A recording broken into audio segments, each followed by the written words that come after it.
Hola, buenas tardes. Bienvenidos a este nuevo encuentro de conversaciones para una cultura democrática. Bienvenido Nicolás Albertoni, doctor en Ciencia Política y Relaciones Internacionales, desde la otra orilla del Río de la Plata, Uruguay. Bienvenido a este ciclo.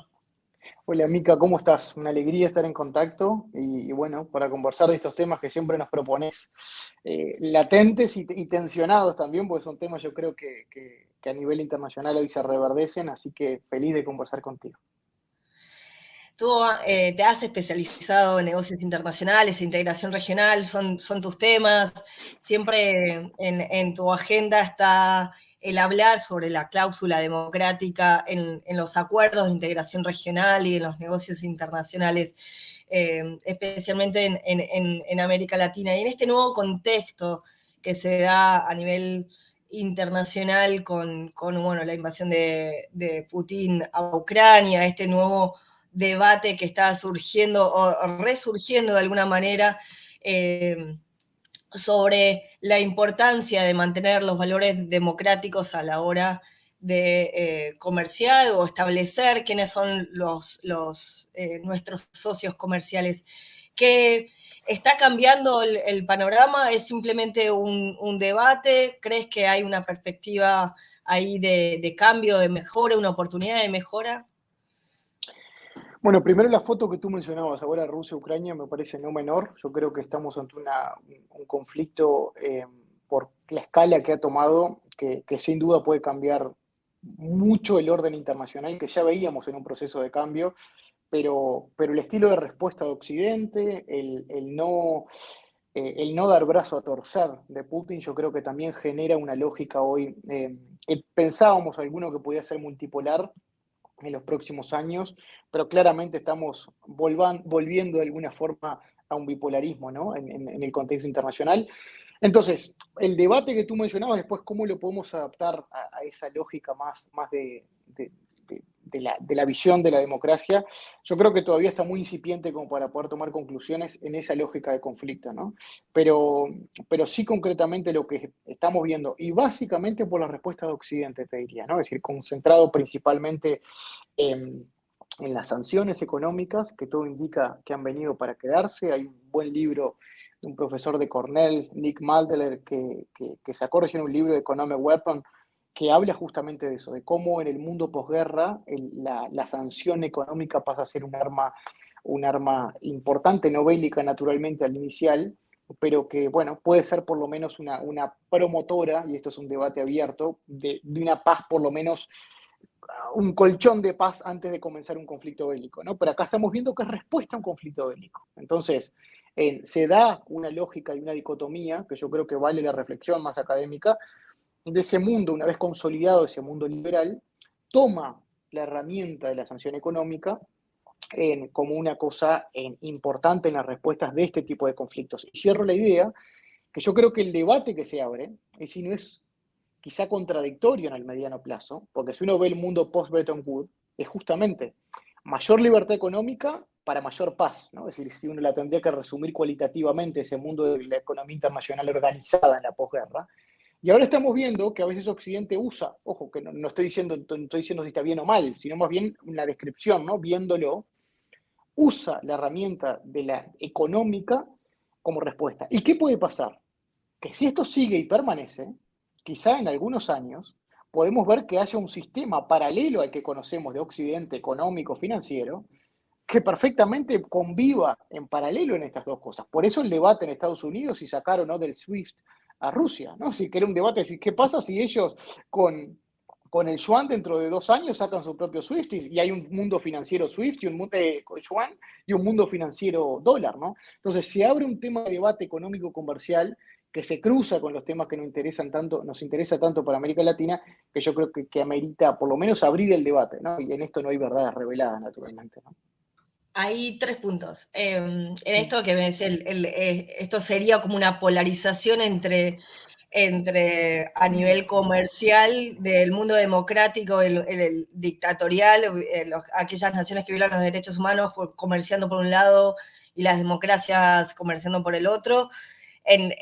Pensando el segundo punto era recordar un poco lo que decías, el mundo de posguerra, bueno, fue la integración europea que Konrad Adenauer, de Gasperi, Schuman habían ideado en su momento. De hecho, fue un retiro espiritual previo a acordar, a firmar el primer acuerdo de la Unión Europea, porque realmente lo pensaban como un instrumento, el comercio como un instrumento para asegurar la paz, para fomentar una fraternidad entre las naciones europeas y que no se vuelva a repetir la guerra. Ahora, ese comercio internacional irrestricto y ese vínculo con otras naciones que no son democráticas, al final, en este caso, como con Rusia invadiendo Ucrania, no estaría como impidiendo la invasión, no estaría impidiendo la guerra, digamos, o es el caso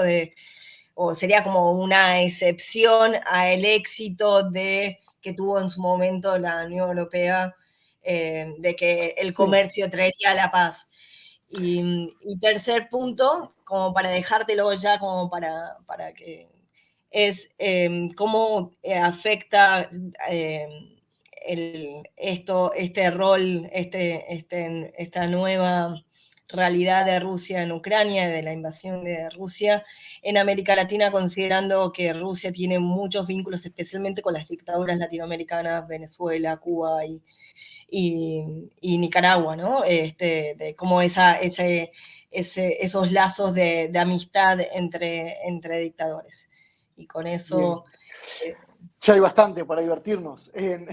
No, primero yo creo que bueno, al hablar, uno cuando centraliza ahora me parece el debate en un tema que está caliente y candente, como quizá ahí podemos perder la perspectiva de bosque, ¿no? Es decir, que me parece importante en esto, porque claramente lo que vivimos es una situación terrible, pero una guerra activa que lleva menos de un mes. Entonces, la efectividad o no de los instrumentos, yo creo que en términos de seguridad todavía está por verse, ¿no? Porque si vemos realmente que el Kremlin se da cuenta que realmente está contra las cuerdas financieramente, cuando muchas de sus reservas están en dólares o en euros, y hasta va a tener que salir a buscar donde sea, porque si sus reservas están colocadas en esa moneda que no puede tocar, va a ser problemático. Sí, está por verse al final del día la efectividad real de la sanción económica. Yo creo, de nuevo, si estamos hablando, y Dios no quiera, es decir, de 6 meses de guerra, es decir, estamos ante una situación naturalmente que no, pues se lleva, situación lamentable obviamente, pero si lo analizamos técnicamente, si estamos ante menos de un mes de guerra, repito, ante una situación lamentable, o sea que la efectividad va a haber que quizá verla con un poquito de horizonte más hacia adelante.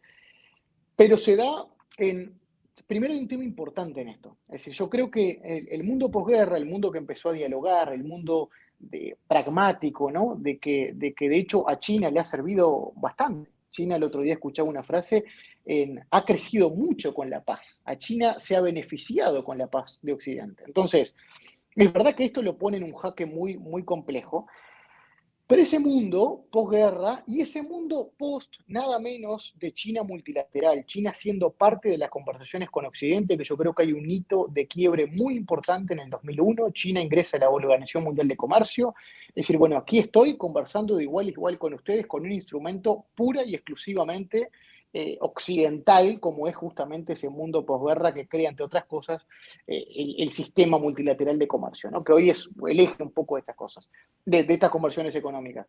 Pero hay un tema importante que me parece a veces que lo perdemos de vista, que en el medio, el mundo se fue interconectando y hay una interdependencia hoy que es muy desleal si no la consideramos de que es fácil de quebrar. Solo por ponerte un ejemplo, en los 90 había 40 y poco acuerdos comerciales regionales en el mundo. Hoy hay más de 400. Pero si uno ve, ¿y por qué te digo esto? En la crisis del 2008, la recesión del 2008 y la actual que estamos viviendo post pandemia, se transforman, la del 2008 concretamente, en la primera recesión mundial ante un mundo interconectado. Porque después la historia reciente muestra 4 recesiones importantes, la del 75, la del 82, la del 91 y la del 2009 o 2008, que es la crisis financiera mundial. Y hoy estamos ante la quinta, que es la crisis post-pandemia. Pero fíjense que en el 91 es la primera vez que nos encontramos ante un mundo que se empezaba a interconectar, ¿no? Un mundo post-80 que tenía un sistema en el cual basarse y se empezaba a interconectar. Pero hoy esto es desmedido porque estamos todos interconectados. Pero ¿por qué estamos interconectados? Porque había cierta lógica de lealtad, de pragmatismo, a no ser, y es difícil hablar esto de la región porque tenemos la dictadura más longeva casi en el mundo, pero el resto del mundo nos gustaría más o menos Rusia, nos gustaría más o menos una lógica de un sistema chino, pero había un pragmatismo, es decir, yo no me meto en sus cosas, mi amigo, ¿no? Entonces, ¿cuál es el problema de ahora? Que cuando el mundo pragmático se empieza a meter en sus cosas, como decir, se empieza a cruzar, es difícil volver atrás, porque hay una lógica de confianza que genera una interdependencia económica que hoy es difícil desmontar. Y no era una lógica falsa, vamos a decir, porque vos estabas en una gran dictadura y a mí no pasa. No, era un poco el consenso mundial. Si queremos una posguerra, Bretton Woods lo dice también, si queremos, bueno, vamos a tener que lidiar con diferentes sistemas, no solo políticos, sino económicos. Por eso yo creo que a veces dar estos debates, que no es lo que justamente queremos, facilistas de decir, bueno, no comercio porque hay dictadura, y bueno, sería el escenario ideal y sería el principal defensor de eso. Pero hubo décadas de confianza en el medio que generaron una lógica comercial interdependiente que hoy es difícil desmontar ante un mundo en el que reverdece la desconfianza política. Todo esto para decir, y cierro la reflexión, de que sin duda estamos ahora sí ante un escenario muy complejo, porque se le hace muy difícil a los países de Occidente decir, bueno, como si nada, corto el pasaje de gas de Rusia hacia los países que lo necesitan, porque bueno, hay una dependencia, pero bajo la confianza de que usted no se metía en lo mío, ¿no? Y entonces había ese pragmatismo, algunos le dirán falso, ¿no? Pero había un pragmatismo asumido. Hoy no. Hoy no, y eso yo creo que estamos en un escenario de mucho más tensiones, no solo económicas, sino hasta que pueden pasar el plano bélico o de reconfiguración del sistema energético y económico mundial, porque decir, bueno, señores, volvemos a foja cero ahora. Ya el gas y todo lo que estaba latente en Estados Unidos, pero por un tema de competitividad se seguía confiando en otros medios tradicionales energéticos, bueno, ¿sabe qué? Ahora yo paso a confiar en lo mío, paso a refugiarme en mi moneda y pasamos a un mundo más tradicional posguerra, que bueno, es difícil, era inimaginable que íbamos a retroceder después de un mundo que pensábamos que iba avanzando, ¿no? Hacia valores que compartíamos democráticos en algunos y en la mayoría de los lugares del mundo, y veíamos una China que sabemos que tiene su lógica, pero que por lo menos no se metía a grandes rasgos y fuertemente, por lo menos en los sistemas políticos que Occidente democrático y la libertad un poco de Occidente no compartía. Rusia, América Latina, yo creo que va a ser un arma de doble filo ahora, porque es verdad que va a consolidar mucho más los lazos de Cuba, de Venezuela y de los que ya sabemos con Rusia, pero al mismo tiempo una Rusia que se las va a tener que ver económicamente. Es decir, objetivamente, hoy hasta China, es decir, me puedo mostrar, quizá obviamente como no como lo ha hecho Maduro, ¿no? Que se ha abrazado a Rusia, es decir, señor, aquí estoy y lo quiero mucho más que antes, ¿no? Es decir, hay una lógica de medida, pero hasta China se cuida mucho, es decir, porque se está abrazando algo que se mete en un conflicto y tiene una respuesta de Occidente, yo diría que por el Kremlin casi inesperada. Entonces, lo económico es verdad que quizá no va a tener consecuencias en la resolución y la paz de Ucrania, lamentablemente, pero seguro, y eso no va a haber duda, en la economía rusa la va a terminar poniendo contra las cuerdas. Entonces, vamos ante un escenario que va a haber que reconstruir Ucrania, o sea que las emisiones post pandemia van a seguir, esa inflación que vemos en el mundo desarrollado va a seguir, muy posiblemente, y una Rusia que reforzará sus lazos con el mundo dictatorial, vamos a decir, a quien le sienta muy bien ese diálogo con Rusia, pero una Rusia que no va a poder ayudar a sus amigos, que no le va, y va a tener que pedir petróleo o gas, incluso en algunos escenarios, digo, energía en términos generales, y dinero, energía financiera, quiero decir, para salir un poco de esta posguerra en la que se metió. Yo creo que tuvo una respuesta inesperada, si se quiere, por el Kremlin de Occidente. Ahora, hablamos de sanciones económicas y el efecto. ¿No sería que en la economía de un país, Rusia, no sería Putin el primer dictador ruso que no le importara que su pueblo se muriera de hambre? O sea, ¿no? En la Unión Soviética, con Stalin, murieron millones y millones de rusos, digamos, por el mal manejo de la economía, digamos, y no eso ni se mosqueaban, digamos. Considerando que en la región tenemos un ejemplo de más de no sé, 60 años de sanciones económicas a Cuba, a la dictadura cubana, que además debe ser las sanciones económicas, ese embargo debe ser el menos popular del mundo, porque en votaciones de Naciones Unidas Sí, la mal mayoría promocionado, además. de la Asamblea General lo ha repudiado de alguna manera, ¿no? El régimen cubano siempre tiene sus artilugios como para influir aún en los gobiernos democráticos y victimizarse para, ¿no? Lo que ellos llaman bloqueo, pero el embargo son sanciones económicas que de alguna manera terminarían si en Cuba hubiera elecciones libres y democráticas. El embargo no es otra cosa más que una ley en la cual dice que Cuba va a sufrir tales y tales sanciones hasta que restablezca el Estado de Derecho y haya elecciones libres y democráticas en Cuba. Eso se terminaría si terminara de ser de una dictadura. Yo me imagino que las sanciones económicas es hasta que retroceda Putin del territorio ucraniano, digamos. Hay condiciones que están justificadas. Ahora, en Cuba el pueblo se muere de hambre, durante décadas el pueblo cubano prefirió morir ahogado o comido por los tiburones para salir y huir de esa realidad comunista que los ahogaba, y aún así ese embargo, esas sanciones económicas a nivel internacional parecieran ser como la figura mala. ¿Cuál es la diferencia en este momento? ¿Es la propaganda, la capacidad de propaganda que tuvo Fidel Castro en su momento a nivel internacional y ahora Putin, bueno, ya es el nuevo Hitler? No le salió tan bien el relato ante Occidente, en la Unión Europea. ¿Cuáles son las diferencias de contexto? Sí, primero el punto de partida. Me parece bueno contextualizar de que, claro, las sanciones a Cuba, si nos retrotraemos a ese momento, antes de hablar sobre la efectividad, eh, yo creo que, claro, es una lógica mucho más pasiva en el caso del afectado, entre comillas, el país afectado, porque, claro, dado que sos una dictadura, te pongo estas sanciones, ¿no? Es decir, había obviamente mundo, guerra fría, etcétera, que estamos viendo que eso se intensifica y se agranda, pero no hubo un conflicto explícito en marcha, ¿no? Acá la sanción, ¿por qué digo eso?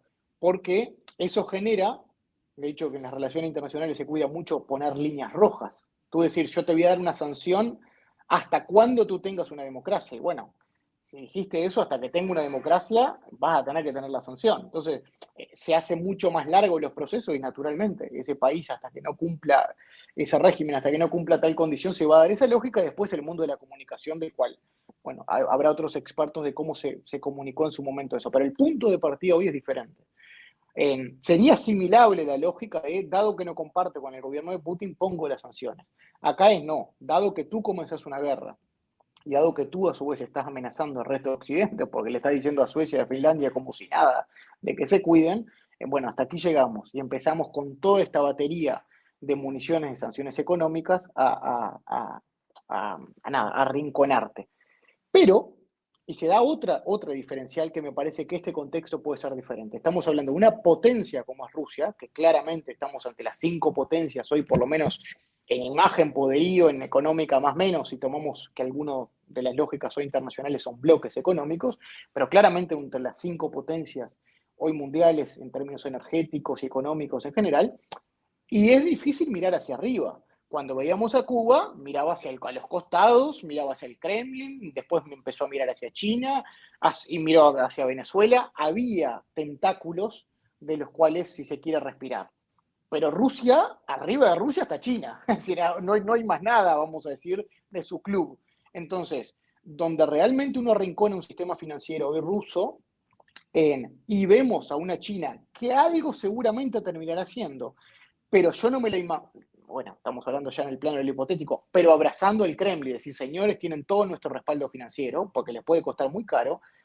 Yo creo que este contexto va a ser diferente. Por eso digo, seamos cautelosos en realmente dar una temporalidad, yo no digo de mediano plazo, porque es lamentable ver que en el medio todavía hay una guerra y hay muriendo gente, pero si somos fríos en el análisis, bueno, veamos si en este caso, potencia versus potencia, Occidente versus el mundo que hoy defiende el régimen no democráticos, bueno, si es que no hay una, porque se está metiendo con uno de los padres de la criatura, ¿no? Es decir, que era el que salía a defender a los regímenes no democráticos en el mundo cuando sucedía algo, era los que se quedaba tranquilo cuando Corea del Norte estaba jugando, su líder estaba jugando con nada, con una narrativa atómica, ¿no? Entonces, ahora me parece que la lógica puede cambiar. Por eso es difícil asimilar mañana eh, lo que ha pasado en Cuba, que ha sido toda una narrativa típica castrista, muy basada en la comunicación, muy basada también en comunico, pero al mismo tiempo me estoy apoyando en estos dos, tres regímenes que por lo menos me dan algo de oxígeno. De nuevo, a Rusia, ¿no? Es decir, es Rusia nada menos que contra el resto de Occidente y no solo con Estados Unidos. Está Europa embarcado de lleno en esto, por eso, y cierro, es decir, demos quizá una temporalidad de mediano plazo, entendido en estos tiempos 2 meses, por poner, ¿no? Es decir, pero lamentablemente en el medio estamos ante una guerra, pero sí, naturalmente, porque yo creo que esto puede ser diferente. El peor escenario, y punto final, es que veamos que todo este tiempo Rusia lo está aprovechando a su favor para justamente refortalecerse en crear ese sistema paralelo. Y el peor silencio que podemos llegar a ver, sorpresa desde Occidente, es que China y Rusia, que vaya si puede haber hoy canales en silencio y confidenciales de estas cosas, estén generando su propio sistema que empiece a generar un poco de oxígeno. Es difícil imaginarlo porque en esto no hay mucho misterio. Si tú tenés tus colocaciones y tus reservas en euros y en dólares, tarde o temprano, mi amigo, vas a necesitar que yo te autorice esto. O sea que crearás bitcoins, pero seguro mientras estás respaldado en dólares y euros, hoy Occidente sigue teniendo un poco el brazo ruso, ¿no? Pero ese sería el riesgo de mediano plazo. Pero si no, no se le va a hacer fácil, de verdad.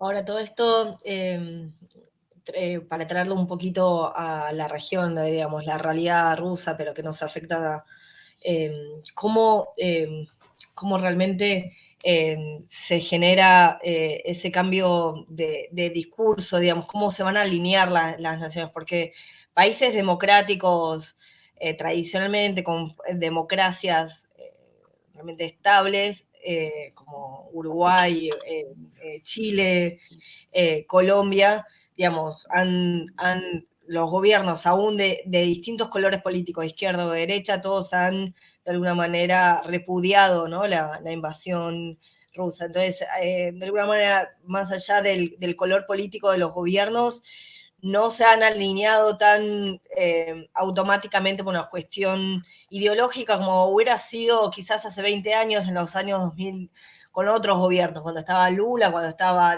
Kirchner, cuando estaba, digamos, en los 2003, el resorte ideológico, cuando estaba Chávez, cuando todavía estaba Fidel Castro, a ver, el resorte ideológico y el alineamiento ideológico era como mucho más inmediato.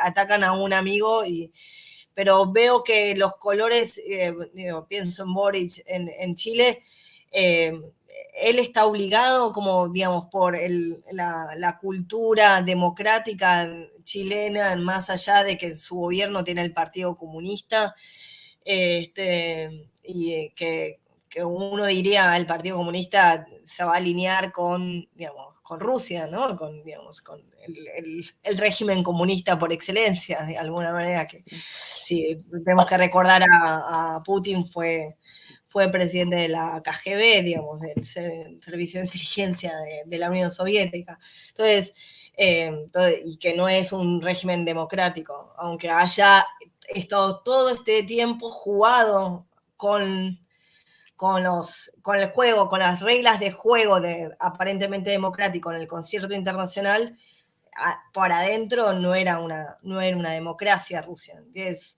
¿cómo reaccionan los distintos gobiernos de la región ante ese alineamiento? ¿Crees que este mapa político es distinto que hace 20 años, que lo que se llamó el socialismo del siglo XXI?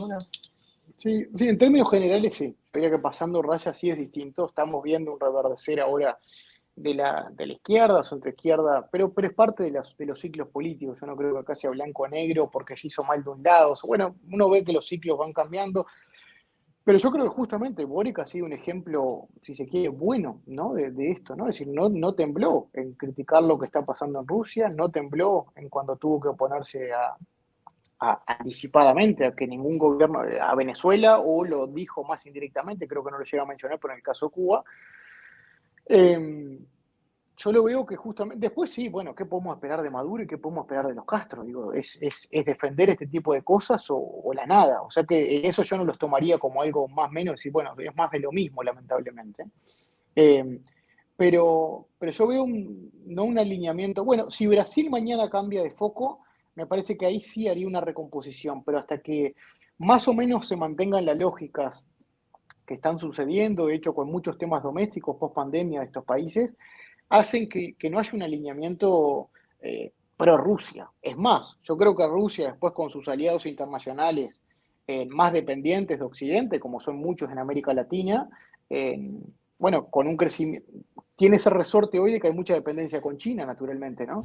Pero no se le va a hacer tan fácil, ¿no? Volver a la región como si nada y abrazarse como si nada, porque de nuevo, ahora yo creo que hay una contracomunicación eh, y le es fácil a muchos de centro, incluso centro izquierda, ¿no? Es decir, en países, gobiernos concretamente, que oponerse a esto. Le es más cómodo que en otras instancias, ¿no? Porque hoy es casi que, yo diría hasta un tema de opinión pública, hasta los más básicos y fríos que se puedan basar solo en esto, no en valores, sino en opinión pública, dirían, bueno, estamos ante un escenario que no tiene ni pie ni cabeza, porque acá no hubo ni una, ni una amenaza de un lado hacia el otro, es decir, acá hay un señor que usando el poderío invade otro país, y esto le puede tocar a cualquiera de ustedes si mañana no se toma en serio esto. Entonces, yo lo veo ahí, Mica, como que hay no sé si un nuevo, sin duda lo del socialismo del siglo XXI, ojo, incluso ante ese escenario, medio contrafáctico, ¿no? De volver a ese escenario, yo no sé hasta dónde muchos de esos presidentes, e incluiría a Lula, diría,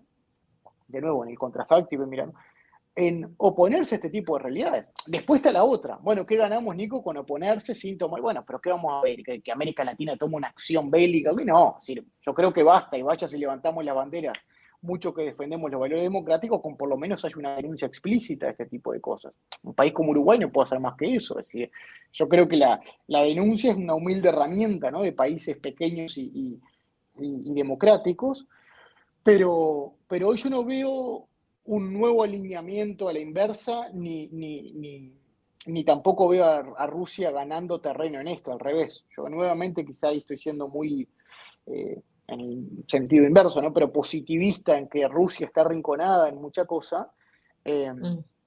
porque de nuevo, muchos se la ven más fácil para oponerse a lo que está pasando. Que les cuesta, porque a un Maduro o a un Castro dudo, en fin, en esta conversación de café que estamos teniendo, de que, de que muchas de estas cosas y de estos movimientos, y los pueda poner un poco incómodos. Sin ir más lejos, a China la está poniendo incómoda. Es decir, porque en realidad es como, ojo, yo con ese mundo de los enemigos, pero no activos, convive una Cuba, convive una Venezuela, pero cuando el enemigo o el amigo empieza una activación de tensión y a su vez Occidente lo está rinconando a que el flujo de dinero para los países dictatoriales que venían muchas veces de Rusia empieza a cerrarse y hasta me están pidiendo que le devuelva favores. Y mire, mi amigo, creo que la puedo tener un poquito difícil, ¿no?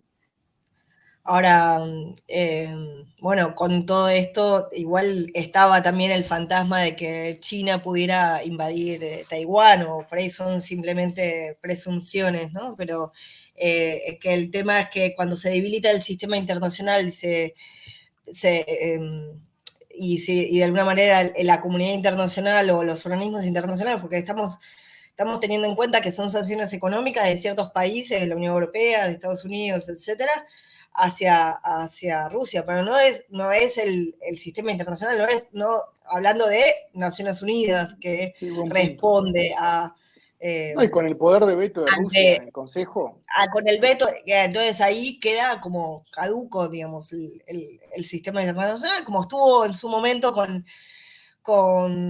bloqueado con la Guerra Fría, de que al tener el veto de Rusia, de la Unión Soviética, no se podía avanzar. Entonces, si ante un sistema internacional que no puede responder ante este tipo de amenazas, le sería fácil a otros gigantes como China, bueno, invado Taiwán y que pueda tener un poco de sanciones, se van a meter con China en el caso digamos, Sí, bueno, o sea, a sí, China no, le sería, con China sería mucho más difícil el escenario de sanciones económicas, me imagino. sí, Eh, absolutamente, sí, sí, sí.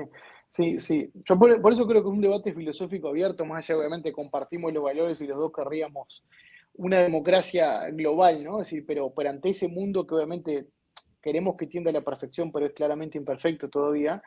Eh, yo veo lo de las sanciones económicas que se le ha pegado por esto, ni ahí que obviamente las defiendo como la única herramienta, pero decir, bueno, veamos si en esta lógica de enfrentar una potencia, obviamente no es China, pero no es una señal importante bueno, bajar un poco, me parece, ese protagonismo desmedido que piensa tener Putin. Y si algo creo que nos puede generar una China un poco más, que le dé señales hacia China, es la incomodidad que le puede llegar a generar toda esta situación. Es decir, bueno, la verdad que yo no sé si China quiere más una lógica imperial y global, ¿no? Es decir, es más bien, bueno, infraestructura, que vaya si puede ser una nueva lógica del imperialismo, como lo ha tenido en África. Pero, pero me parece también que esto va a ser un buen espejo de decir, señores, no avancemos en esto, porque ese puzzle que se venía manteniendo posguerra, dado que cada uno no se metía en su lógica, en su espacio, se puede redesconfigurar y de forma fea ante un escenario en que Occidente, guste o no, pero sigue teniendo el poderío financiero mundial. Entonces, es verdad que sería otro escenario el si China, que no le veo buen timing, ¿no? Es verdad que a río revuelto ganancia el pescador, pero no sería buen timing, me parece, de China querer ahora ponerse con unas aventuras de invasión, ¿no? Entonces, digo, no me parece un buen timing, me parece, para justamente en esto. no, no Y, sería un y buen timing una para el cosa, mundo, no sería un buen timing para absoluta. el mundo. Sí, no, buen Eh, timing para el mundo, pero Aunque para para China no sé China, si si también. ya tiene Digo, acumulado el poder, ya tiene acumulado el poder. yo no sé Digamos, hasta a dónde China le eso. sirvió, como decías, la paz, o sea, y el comercio le sirvió para crecer. Ahora, ya creció, ya acumuló el poder. Que, Sí, bueno, pues digamos, tiene problemas demográficos, es muy incierto lo que está hacia adelante también en China, ¿no? Y justo una China que venía así con una campana de que venía en una lógica de crecimiento, ve en la pandemia, naturalmente, y con todos sus desafíos demográficos por delante, y bueno, tampoco es que la tenía holgada, ¿no? Es decir, de que esto era. Entonces, ante un mundo que ahora va a invertir mucho más en armamento, la OTAN se va a reverdecer, la OTAN naturalmente ahora sin duda las postulaciones a la OTAN yo creo que van a ser como en varios años atrás, ¿no? Entonces, con la inseguridad que genera en muchos países que no la integran y están cerca del eje de tensión, entonces, de nuevo, China yo creo este escenario, verla una China reconvencida de que la paz, justamente la paz internacional, puede ser una de las ecuaciones de su crecimiento. Entonces, donde se puede lograr ese equilibrio, de nuevo, incierto hoy, ¿no? Y estamos conversando más desde el plano de la hipótesis, sí. yo creo que puede haber quizá puede ser la característica del nuevo escenario internacional.